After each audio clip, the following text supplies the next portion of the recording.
What did old Scotty Kilmer say? You don't need jack stands underneath your car when you're working on it, because if it falls, it won't crush you. Listen to this video. Well, you guys remember a few days ago when I showed you the video footage from the shop where there was a alley mechanic that pulled up behind my shop, parked his Honda Civic, got out, moved a Toyota Sienna about 5 or 6 vehicle lengths forward when it wasn't necessary. All he wanted to do was just park his car where the Toyota was, and then he was going to go drive the Toyota down the street somewhere and park it. He ended up getting his foot caught underneath the accelerator pedal and the brake while he was hanging halfway out of the vehicle, pulling it forward. And when he went to go step out of the vehicle and put the vehicle in park at the same time, he didn't make it in park all the way. It went just to reverse, and then the vehicle started reversing while his foot was stuck some way on the pedal. I don't know how it got stuck. And then his body kind of fell next to the vehicle, and part of the vehicle, the pinch welding, rolled up over his body as it was going backwards, and it was like literally jamming his leg up and forward and then shoving his body up underneath the vehicle as the vehicle was rolling back, and it crashed into his Honda Civic, and he was intoxicated. Paramedics got there, police got there. He refused medical attention, and then also he got taken away by the police because he was driving drunk and he was here illegally. So he had no paperwork, he had no driver's license, no nothing. He had a ID saying that he's here, but I guess because it's a sanctuary city, state, that there's nothing that they can really do to him. But because he was driving drunk, intoxicated, didn't have a driver's license, they took him to jail.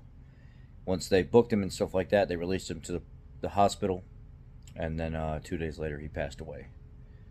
He was drinking so much that his liver shut down, the trauma to his body from the vehicle like kind of semi-rolling over him, the trauma to his insides and stuff like that, he died. When he refused medical attention before the police got there, we could see him outside walking around limping really, really bad, grabbing his chest and his belly, and trying to act like nothing was wrong, but something was definitely wrong with him.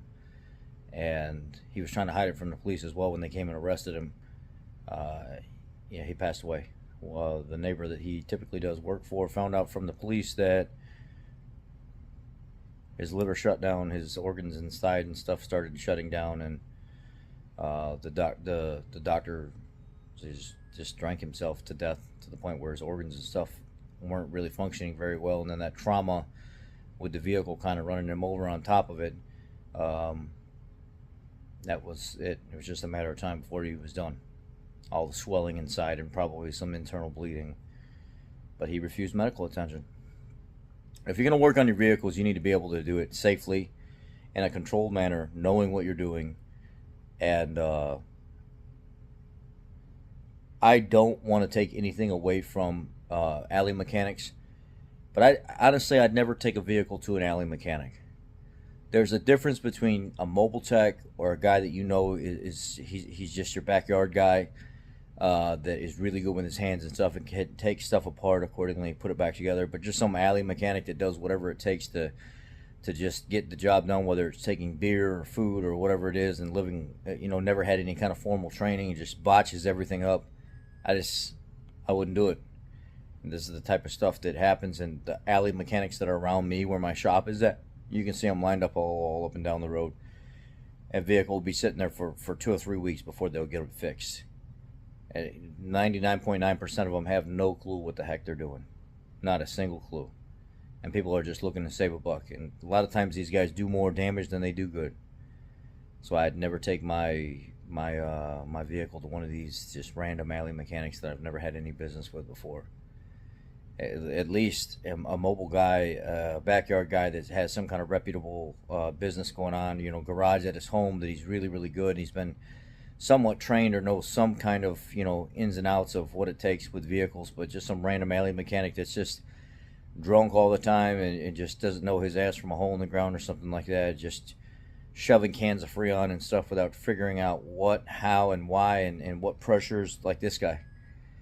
You know, this guy would walk up to us and be like, "Can I buy a can of Freon?" So he'd sell him a can of Freon. We never knew what he was doing. And one day I walk outside and he's just dumping it to some random vehicle. Oh, they said the AC didn't work, and I'm trying to make $20. So you just paid $7 for the can of Freon.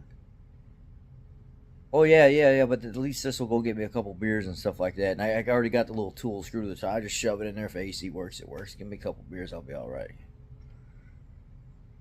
Not a life to live, man, and it's sad. Now he ain't got to worry about bills no more. His debt has been paid. He's no longer with us. Y'all be blessed. Take care, and I'll link the video down below.